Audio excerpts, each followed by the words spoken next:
La semaine passée, nous avons regardé Psaume 1.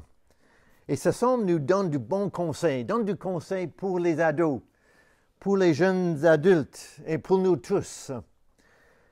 Selon Psaume 1, comme une révision, une personne heureuse ou une personne qui expérimente la faveur de Dieu est quelqu'un qui évite de faire les choses contre la volonté de Dieu. Puis, elle prend plaisir dans la personne de Dieu.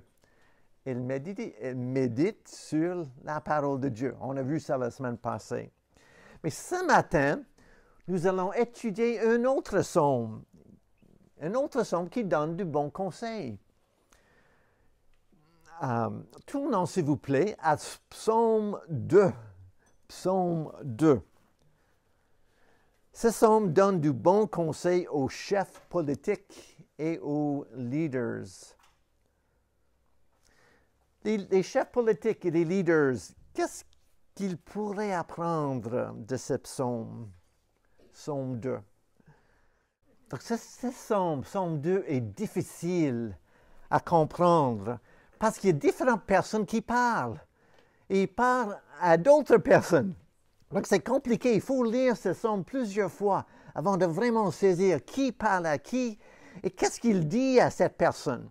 Donc, je vais essayer de passer à travers ce psaume pour clarifier qui parle à qui et qu'est-ce qu'il dit ou qu'est-ce qu'elle dit. OK. Donc, je commence avec versets 1 à 3. Psaume 2, versets 1 à 3. OK. Pourquoi cette tumulte parmi les nations? Ces vaines pensées parmi les peuples? Pourquoi les rois de la terre se soulèvent-ils? Et les princes liguent-ils avec eux contre l'Éternel et contre son oint? Brisons leurs liens. Délivrons-nous de leurs chaînes. Donc, j'observe, donc je vais passer à travers ce psaume et je vais faire des observations. Qu'est-ce que je vois dans ce psaume? Ce psaume commence avec quoi? Avec des questions. Pourquoi? Plusieurs questions. Pourquoi? Pourquoi cette tumulte parmi les nations? L'auteur décrit une activité humaine qui est accompagnée avec du désordre et du bruit, un tumulte. Wow, donc il y a quelque chose qui se passe parmi les nations. Ces vaines pensées parmi les peuples.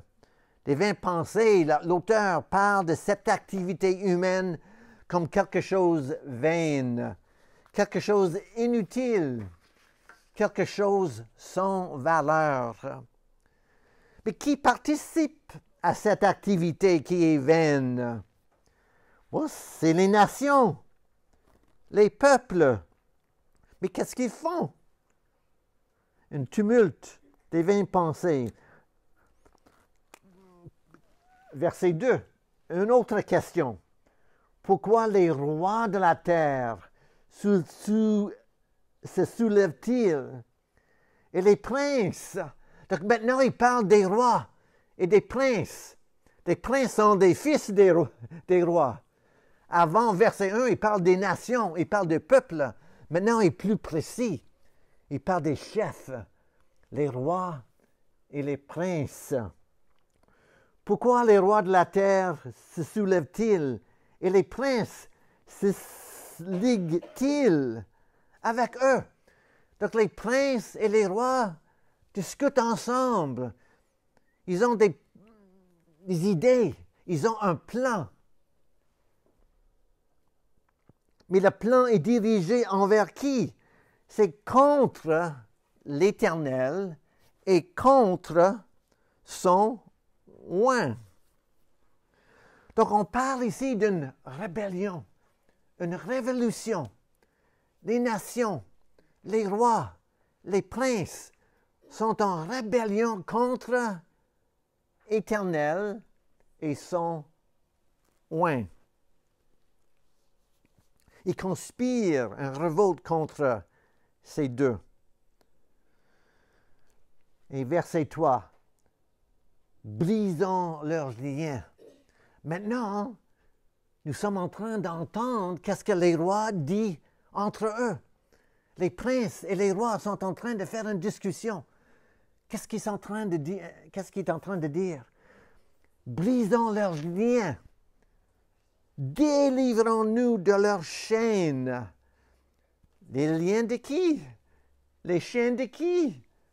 C'est les liens de l'Éternel et son oint. Les chaînes de l'Éternel et son oint. Il veut être libéré de l'Éternel et son oint. Il veut être libéré contre des contraintes que l'Éternel et son oint ont mis sur eux. Donc ici, nous avons une description d'une rébellion parmi les rois et les princes, parmi les nations. Un bouleversement au niveau politique et mondial. Les rois se rallient ensemble contre le loin de l'Éternel, contre le roi que l'Éternel a établi sur Israël. Loin, c'est celui qui a reçu l'onction comme roi. Donc, pour mieux comprendre le contexte ici, imaginez une hiérarchie des rois. Tu as 3 niveaux de hiérarchie. Le grand roi, le roi au moyen et les petits rois. OK? 3 niveaux des rois dans cette hiérarchie. Niveau 1, le roi le plus puissant, le grand roi qui règne sur tout son royaume. Imaginez au 1er siècle, dans les livres des Actes, qui est le grand roi dans le monde à ce moment-là? C'est César, avec le royaume, l'empire romain. Il est le grand roi qui règne sur la civilisation connue à cette époque dans ces coins, la mer Méditerranée. Et même peut-être en France à ce moment-là, je ne suis pas certain s'il était le roi de la France. Non, pas de la France, mais c'est son territoire. OK. Donc ça, c'est le premier niveau au 1er siècle. Après ça, tu as le 2e niveau. Le roi qui règne à la place du grand roi dans un territoire plus précis. Et ici, on parle de la Palestine, ou une partie de Palestine. Ce 2e niveau de roi, c'est le roi Hérode, ou le tétrarque Hérode. Il règne sur une partie de la Palestine. Donc, il est sous l'autorité de César, mais il est responsable pour une partie de la Palestine. Et donc, on voit ça dans les livres des Actes. Il représente César et il était sous l'autorité de César. Et donc, il a honoré César. Et en retour, le grand roi, César, est là pour protéger le roi Hérode ou le tétrarque Hérode. Donc, il y a une relation entre les deux. Le roi de 2e niveau honore le grand roi et le grand roi protège le roi au 10e niveau contre ses ennemis. Et donc, il y a un 3e niveau, les petits rois. Les petits rois locaux ou les gouverneurs qui régnaient sur un peuple ou une langue ou une ville dans les territoires de ce 2e niveau. Et nous voyons dans les livres d'Actes, les petits rois locaux. Dans Acte 12, les Juifs sont un groupe. Les Tyriens, dans la ville de Tyr. Les Sidoniens, dans la ville de Sidon. Verset 20 d'Acte 12. C'est les petits rois. Et donc, le roi au milieu doit garder les petits rois sur son contrôle, parce que ça se peut que les petits rois veulent devenir les rois au 10e niveau. Donc le César doit protéger son roi contre les petits rois. OK, donc ça fait partie de le système à ce moment-là. Si on retourne dans l'Ancien Testament, c'est quelque chose de semblable. Comme exemple, dans l'Ancien Testament, les Chaldéens commencent au 3e niveau. Ils sont un petit groupe qui reste dans une place dans le Moyen-Orient. Mais ils prennent plus de place. Et éventuellement, ils deviennent des Babyloniens, qui ont plus de territoire. Mais à un moment donné, les Babyloniens écrasent les Assyriens. Donc, ils deviennent le roi le plus grand, le peuple le plus grand. Tu comprends? Les 3 niveaux. Donc, il y a toujours ces 3 niveaux. Les petites commencent pour prendre la place des autres pour devenir les grands rois des empires. Donc, ça, c'est le contexte ici. Maintenant, imaginez qui est le grand roi dans Psaume 2. Psaume 2 est écrit 1000 ans à peu près avant Jésus-Christ. Ce psaume décrit l'Éternel comme le grand roi. Niveau 1, l'Éternel qui siège dans les cieux. Verset 4 de Psaume 2.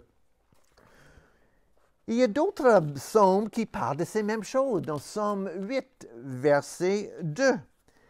Éternel notre Seigneur, que ton nom est magnifique sur toute la terre. Ta majesté s'élève au-dessus des cieux. Donc Dieu est le grand roi sur la terre et dans les cieux. Où on lit dans Psaume 11, 4, la même idée. L'Éternel est dans son saint temple.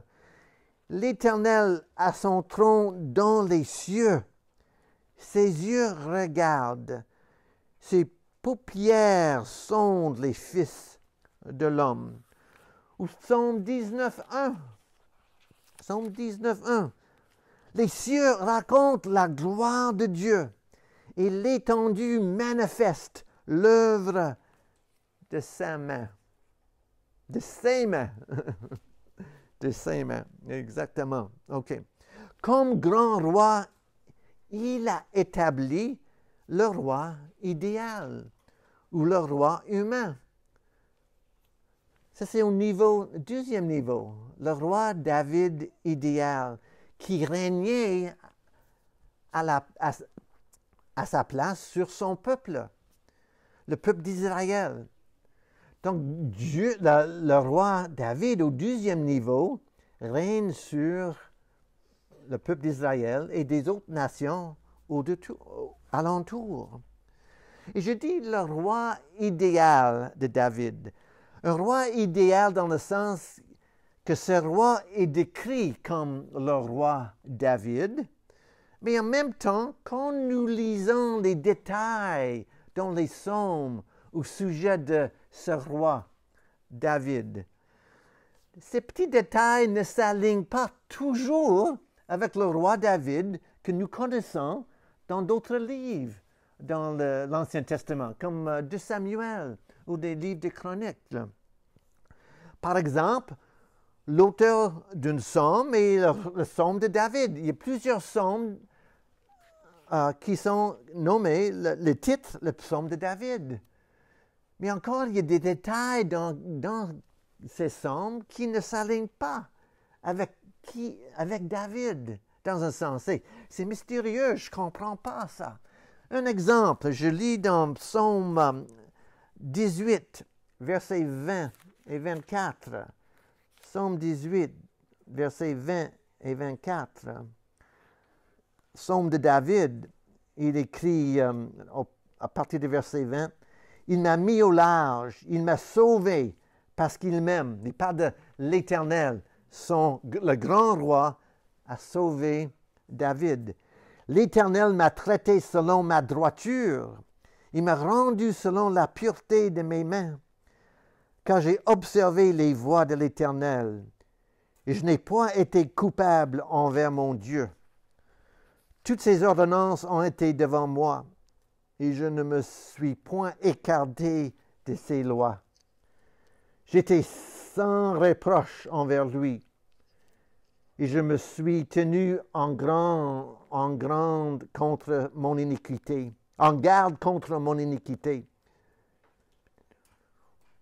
Aussi l'Éternel m'a-t-il rendu selon ma droiture, selon la pureté de mes mains devant ses yeux. Mais nous savons en lisant d'autres chapitres dans l'Ancien Testament que David n'était pas toujours pur. Ses mains n'étaient pas toujours sans sang. Donc, il y a des choses qui ne s'alignent pas toujours. Ou même en Psaume 2, on va voir que le roi est loin à Jérusalem, plus loin dans ce Psaume 2. Mais si nous lisons dans d'autres places dans Psaume 2, 2 Samuel, David était loin comme le roi à Hébron 2 fois par Juda et par tout Israël. Donc encore, les détails ne sont pas toujours exacts. Donc, c'est roi idéal. Donc, Psaume 2, pour simplifier les choses, je vais utiliser le terme David ou le roi de l'Éternel comme le roi au 12e niveau. OK? Dans mon message maintenant, au 12e niveau. Tu as le grand roi, l'Éternel, loin de l'Éternel, David ou ses rois idéal. Et après ça, tu as le 3e niveau. Et ça, c'est le grand roi protège loin ou protège David contre les petits rois, les nations, les petits rois locaux, comme les Édomites, OK. Les Ammonites, les Philistins et les Amalicites. Et nous voyons ça dans 2 Samuel 8 et surtout verset 12. Donc, l'Éternel protège David contre tous ces autres petits rois et ces nations autour d'Israël. Donc, une menace contre David ou loin de l'Éternel au 12e niveau est semblable à une menace contre le grand roi, l'Éternel, qui siège dans les cieux. Donc, quand David est menacé, l'Éternel est menacé.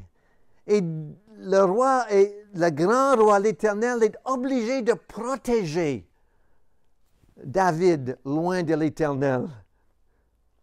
Donc, les petits rois sont contre l'Éternel et contre son roi. Donc, dans Psaume 2, comment Dieu a-t-il réagi face à cette menace contre son roi David, face à l'opposition contre sa volonté? Mais nous lisons dans versets 4 à 6. Réponse de l'Éternel au roi, aux petits rois qui sont en rébellion contre lui. Celui qui siège dans les cieux rit. Le Seigneur se moque de eux. Le Seigneur se moque de eux? Wow! Puis il leur parle dans sa colère. Il les épouvante dans sa fureur. C'est moi qui ai oint mon roi sur Sion, ma montagne sainte. Donc, nous voyons la réponse de l'Éternel contre cette rébellion des petits rois. Dieu rit. L'Éternel se moque de ses rois. Est-ce que savez-vous que Dieu se moque des personnes? C'est ce que le texte nous dit. Il se moque d'eux. C'est la manière que l'auteur a choisi de décrire la puissance de l'Éternel face à son opposition. Imaginez un enfant de 2 ans qui devient frustré et qui, oh, il veut frapper, il frappe son père, oh, parce qu'il est frustré. Mais son père fait la boxe professionnelle. Est-ce que le père est menacé par son petit-fils? Non, je pense qu'il rit. Il n'a pas peur, n'a pas crainte. Il rit. Il se moque de son petit-fils. Mais c'est une manière ici. Dieu parle le langage des rois. Les rois qui menacent les autres personnes. Les rois qui abusent le peuple parce qu'ils veulent... Les dictateurs qui abusent le peuple parce qu'ils veulent garder un contrôle sur le peuple. Ils abusent. Et donc Dieu parle de la même manière contre eux. Il se moque de eux. Il utilise la même manière que ces rois traitent leur propre peuple. Il se moque de eux. Mais les rois, les petits rois, montrent par leur projet de rébellion qu'ils ne connaissent pas l'Éternel du tout. Ils ne réalisent pas l'autorité de l'Éternel. Ils ne réalisent pas sa puissance. Et donc dans verset 5, « Puis il leur parle dans sa colère. L'Éternel parle à ses rois. Il les épouvante dans sa fureur. » Donc dans verset 5, j'observe une autre réponse de la part de l'Éternel. Dans verset 4, il rit, il se moque d'eux, mais dans verset 5, il montre sa colère contre ces petits rois. La rébellion de ces petits rois suscite la colère en l'Éternel. C'est un principe qui se retrouve partout dans les psaumes et dans les Écritures. Rébellion contre l'Éternel, rébellion contre son oint, le roi au 10e niveau de David, suscite la colère de Dieu.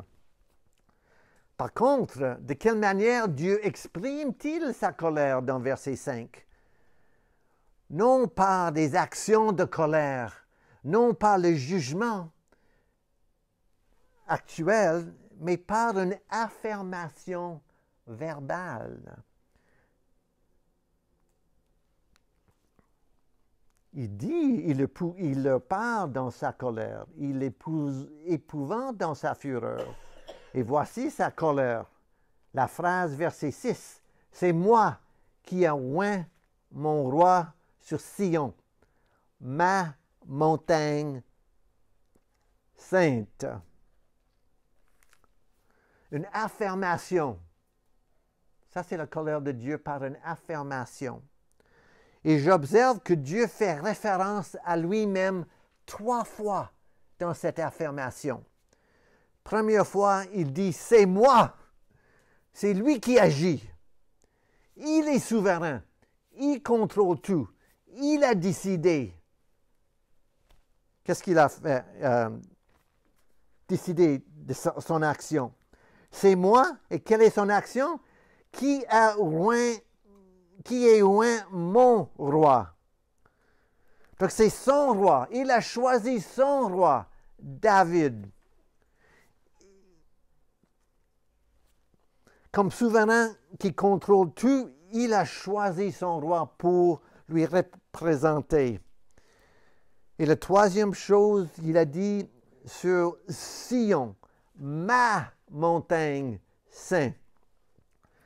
L'endroit où tout se passe à Sion, ou en autre mot, à Jérusalem. Jérusalem pendant l'Ancienne Alliance. L'Alliance de Moïse était l'endroit où Dieu a établi sa présence parmi son peuple. L'Éternel, comme roi souverain, comme grand roi, réside. Il y a une résidence dans 2 places. Il y a une résidence dans le ciel. On a déjà vu ça. Il siège dans le ciel. Il est transcendant. Il est au-delà de nous. Mais en même temps, il est présent. Il y a un autre endroit, une autre résidence parmi son peuple, à Jérusalem, pendant le temps de David et après. L'arche était là à Jérusalem. un symbole de sa présence. Après, avec le temple, Salomon a construit le temple. Et donc, présence de Dieu dans le temple, parmi son peuple, imminence. Donc, on voit Dieu dans deux endroits. Transcendance, siégé dans le ciel, qui regarde en bas avec toute autorité, tout contrôle. En même temps, présence, intimité avec son peuple à Sion. Un endroit, une montagne sainte. Sainte, non parce que l'endroit est sainte, mais parce que Dieu est présent. Quand Dieu est présent, c'est une place sainte. Quand Dieu n'est plus là, Jérusalem n'est plus sainte, c'était comme une ville comme toutes les autres villes. Malgré cette rébellion politique, Dieu demeure souverain. Il rit à propos des chefs, des plans des chefs et des nations. Dieu demeure en contrôle. Il a établi son roi David et il va protéger, il va garder son roi. Mais aussi, nous voyons dans ce psaume la patience et la grâce de Dieu. Au lieu d'écraser son opposition tout de suite avec sa colère, un jugement, tout de suite, immédiat, immediately, il ne fait pas ça. Il donne un avertissement à ceux qui opposent sa volonté. Il leur donne une opportunité de changer leur voie. Maintenant, versets 7 à 9. Maintenant, il y a une autre personne qui parle dans versets 7 à 9. Je publierai le décret. L'Éternel m'a dit, tu es mon fils, je t'ai engendré aujourd'hui. Demande-moi et je te donnerai les nations pour héritage, les extrémités de la terre pour possession. Tu le briseras avec une verge de fer. Tu le briseras comme le vase d'un potier. Mais qui parle dans ces versets? Mais c'est le roi au deuxième niveau, loin de l'Éternel, qui parle. Loin de l'Éternel donne un résumé de ce que l'Éternel lui a dit. Donc, le deuxième roi, loin de l'Éternel, David, parle au troisième roi, les petits rois, mais il cite ce que l'Éternel lui a dit. Est-ce que j'ai bien dit ça? Deux parlent à toi, et il dit ce qu'un lui a dit. OK, c'est bon.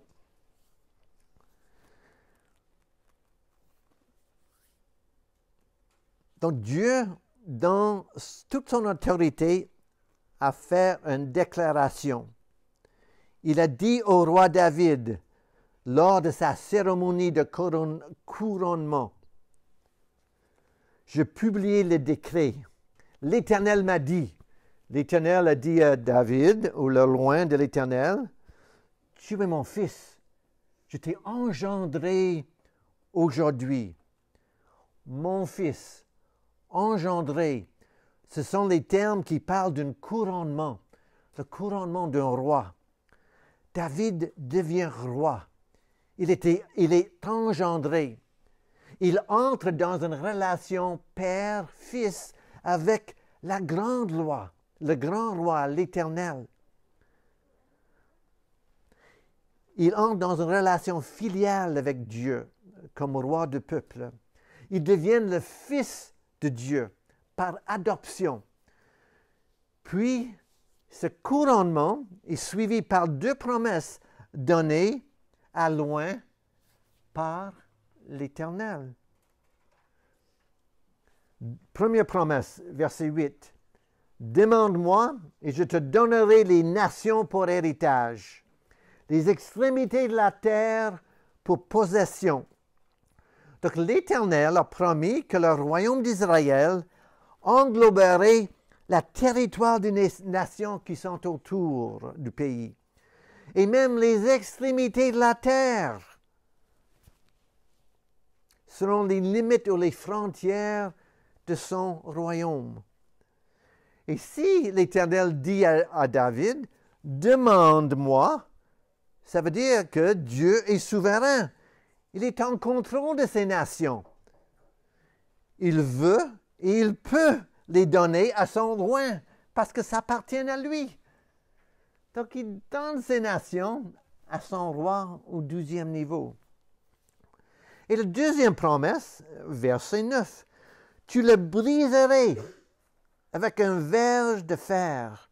Tu le briseras comme la vase d'un potier. » Donc, l'Éternel a promis à son roi la victoire sur ces nations et sur ces petits rois.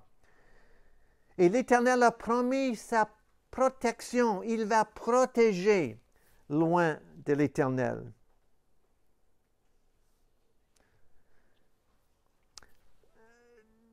Imagine, tu prends une verge de fer et tu prends une vase de potier ou les assiettes que vous avez dans la cuisine et tu prends la verge de fer et tu frappes les assiettes dans ta cuisine. Qu'est-ce qui va arriver s'ils sont faits d'argile? Ils seront, les petites pièces, oui, sont détruits. Et ça, c'est la promesse que Dieu donne à loin de l'Éternel, à David. Le jugement contre ses rois, contre ses nations, détruites, comme les vases de potier, la vase d'un potier.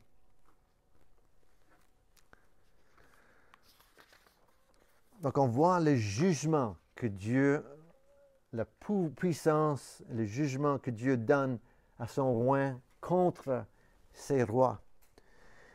Et versets 10 à 12 maintenant qui parle. « Et maintenant, ô roi, conduisez-vous avec sagesse. Juge de la terre, recevez l'instruction. Servez l'Éternel avec crainte et réjouissez-vous avec tremblement. Baisez les fils de peur qu'ils ne s'irritent et que vous ne périssez dans votre voie, car sa colère est prompte à s'enflammer. Heureux tous ceux qui se confient en l'Éternel. » Encore, ce qui part ici, c'est loin de l'Éternel, le deuxième roi. Et il parle à qui? Il parle au petit roi. Il donne au petit roi, au troisième niveau, du conseil. Il leur donne un avertissement. Voici la bonne manière d'agir envers l'Éternel et envers son roi, David. Au lieu d'être dans un état de rébellion, petit roi, servez l'Éternel avec crainte et réjouissez-vous avec tremblement. Ça, c'est du bon conseil. Réjouissez-vous en l'Éternel. Prendre plaisir en l'Éternel.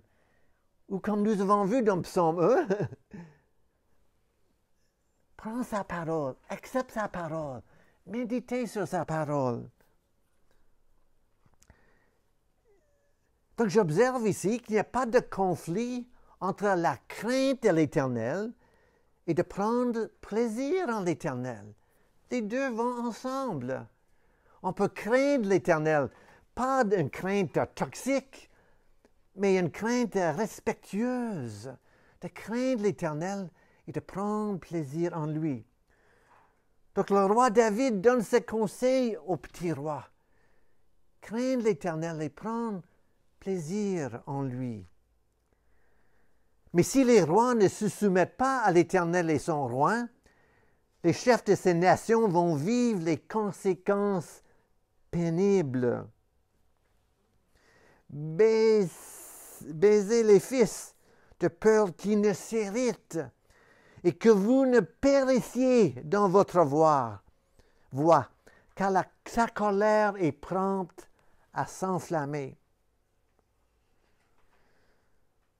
Donc l'idée de baiser peut être un signe de respect et de soumission à l'autorité du roi David et à l'autorité de l'Éternel. Si les rois, les petits rois, honorent le grand roi et son autorité, et s'ils honorent loin de l'Éternel, malgré le fait que ces rois sont les ennemis de l'Éternel, ils seront heureux. Ils recevront la faveur de l'Éternel. Verset 12d, la dernière phrase. Heureux tous ceux qui se confient en l'Éternel. Mais si les rois demeurent dans leurs attitudes de rébellion, ils vont expérimenter la colère du roi et de l'Éternel. Donc voici un petit résumé, une explication de versets 1 à 12. J'espère que c'est plus clair maintenant qui parle à qui. Soit c'est le roi David, ou soit l'Éternel, les petits rois, et le conseil que les petits rois sont donnés. J'espère que c'est plus clair maintenant. Mais quelles sont les applications possibles? Donc pour le temps qui reste, je pourrais parler de... On peut apprendre beaucoup ici sur le caractère de Dieu, les attributs de Dieu. On peut examiner la souveraineté de Dieu, comme il siège dans les cieux et toutes choses sont... sa souveraineté, son contrôle sur toutes choses. On peut voir pourquoi Dieu se moque contre ceux qui se rebellent contre lui. Pourquoi il rit. Et on peut voir donc sa souveraineté, où nous pouvons examiner la colère de Dieu, son jugement contre ceux qui rebellent contre lui. On peut regarder la différence entre la colère de Dieu, qui est juste, qui est sainte, et la colère de l'homme qui est toxique, qui n'est pas juste du tout, et voir cette différence. Où nous pouvons examiner la patience de Dieu. Au lieu d'exterminer ses rois en rébellion immédiatement, l'Éternel donne un avertissement à ses rois, par entremise de son oint. Dieu est patient envers ses rois. Il est patient envers les peuples, les nations, qui ne veulent rien savoir de lui. Dieu veut que ses rois s'alignent avec son dessein et qu'ils ne soient pas en opposition. Mais au lieu de parler de ces choses, j'aimerais parler d'une autre chose. J'aimerais parler de comment les auteurs du Nouveau Testament, comment ils ont compris Psaume 2. Parce que plusieurs auteurs dans le Nouveau Testament citent Psaume 2. Quelle est leur interprétation de Psaume 2? Donc, très rapidement, nous allons voir quelques exemples. Premier exemple, dans les livres des Actes, chapitre 4, versets 24 à 28. Actes 4, 24 à 28. Luc est en train d'écrire ce qui arrive à Jérusalem après la résurrection de Jésus-Christ. Les chrétiens, les deux apôtres étaient persécutés, mis en prison, ils étaient libérés avec les avertissements par les chefs religieux, ne parlent plus de Jésus. Mais dans une prière, les croyants sont ensemble, ils sont en train de prier. Et dans versets 24 à 28, lorsqu'ils l'eurent entendu, ils élèvent à Dieu la voix tous ensemble et dirent, voici la prière qu'ils prient. Seigneur, toi qui as fait le ciel, la terre, la mer et tout ce qui s'y trouve. Donc ils sont en train de prier au grand roi, l'Éternel qui siège dans les cieux. C'est toi qui est dit par le Saint-Esprit, par la bouche de notre Père, ton serviteur David. OK, donc et maintenant il cite Psaume 2. Donc Psaume 2 écrit par David, par la bouche de David.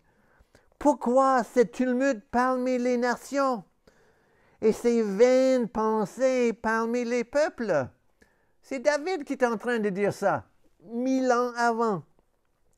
Les rois de la terre se sont soulevés et les princes se sont ligués contre le Seigneur et contre son oint. En effet, contre ton saint serviteur Jésus, que tu as oint. Hérode et Ponce Pilate se sont ligués dans cette ville avec les nations et avec le peuple d'Israël. Wow! Ça nous dit que c'est Jésus qui est le loin, au 12e niveau. Et c'est Hérode, un des tétrarques, Pilate, un autre tétrarque, qui sont les gouverneurs ou les rois sous l'autorité de César. Et même les Juifs sont impliqués dans cette rébellion contre l'Éternel et contre son roi Jésus. Wow! Et d'autres nations impliquées dans ça. Donc c'est une application de Jésus au 1er siècle. Et on voit un autre passage dans le livre des Actes chapitre 13. Actes chapitre 13. L'apôtre Paul donne un message à Antioche de Pisidie. Et dans son message, il cite Psaume 2, dans verset 32 et verset 33.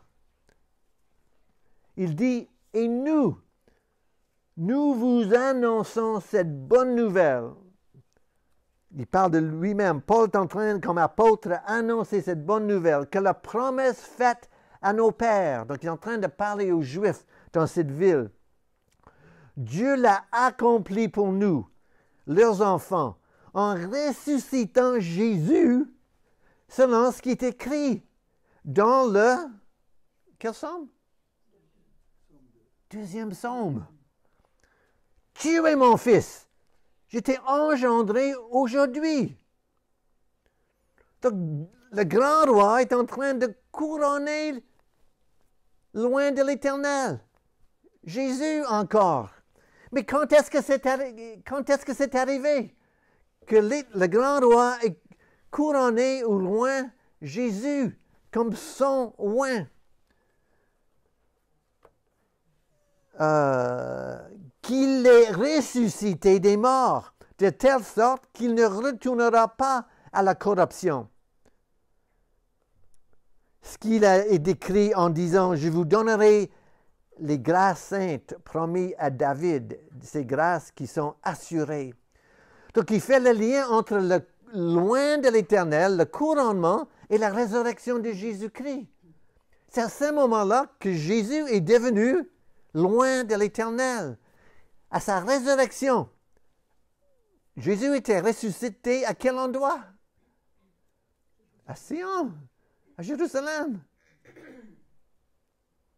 Donc on voit que Psaume 2 parle de Jésus. Il est devenu roi sous l'autorité de l'Éternel à sa résurrection. Et dans le livre de Hébreux chapitre 1, et la dernière fois que j'étais ici, j'ai donné un message sur Hébreux chapitre 1 à 5. Jésus est héritier de toutes choses. Et dans l'Épître aux Hébreux, comme résumé, Jésus est supérieur à Moïse, supérieur au souverain sacrificateur. L'ancienne alliance, la nouvelle alliance en Jésus est supérieure à l'ancienne alliance. Et dans Hébreux chapitre 1, Jésus est supérieur aux anges. Et en nous voyant, dans verset 5, « Car lequel des anges Dieu a-t-il jamais dit, « Tu es mon fils, je t'ai engendré aujourd'hui.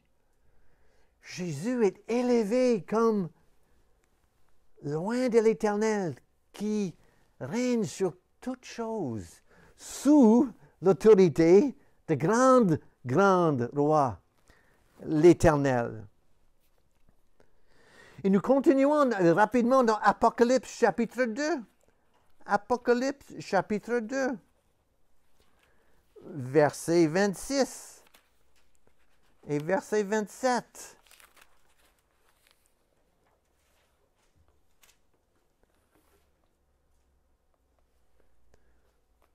Que l'ange de Sardis est en train de parler. Dans versets 26 et 27, il dit « À celui qui vaincra et qui gardera jusqu'à la fin mes œuvres », il parle des croyants dans cette ville, des croyants en Jésus-Christ, « ceux qui gardera jusqu'à la fin, je donnerai l'autorité sur les nations. Il pètera avec un verge de fer, comme on brise les vases d'argile. Ainsi, moi-même, j'en ai reçu le pouvoir de mon Père. » Donc, comme fils, Jésus a reçu le pouvoir de jugement, de traiter les nations avec un verge de fer comme du potier, jugement pour briser, juger les nations. Mais ces versets nous disent que ce même pouvoir, Jésus donne à celui qui persévérera jusqu'à la fin, qui gardait la foi jusqu'à la fin, même à travers la persécution.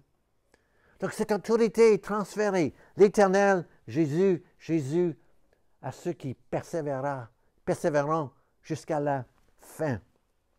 Et une autre dernière pour aujourd'hui, Apocalypse 6, 15 à 16. Apocalypse 6, 15 à 16. Les rois de la terre, les grands, les chefs militaires, les riches, les puissants, tous les esclaves et les hommes libres se cachèrent dans les cavernes et dans les rochers des montagnes. Et ils disaient aux montagnes et aux rochers, « Tombez sur nous et cachez-nous devant la face de celui qui est assis sur le trône et devant la colère de l'agneau, car le grand jour de sa colère est venu, et qui peut subsister? » On voit ici dans l'Apocalypse à la fin la colère de l'Éternel, la colère de loin de l'Éternel, de l'agneau, de Jésus, contre les rois qui se rebellent contre lui, contre les princes, contre les riches, contre tous ceux qui se rebellent contre lui. Donc Dieu a agi avec patience jusqu'à ce jour qui s'en vienne un jour. Encore l'image de Psaume 2. Wow! Donc voici comment les auteurs du Nouveau Testament, inspirés par le Saint-Esprit, a compris Psaume 2. Donc en conclusion, ce psaume me fait penser à un groupe de politiciens ou un groupe de chefs qui sont ensemble. Ils se parlent entre eux. Mais ils se parlent en privé. Donc ils disent des choses. Ils ont des plans. Mais un journaliste qui rentre et a mis un microphone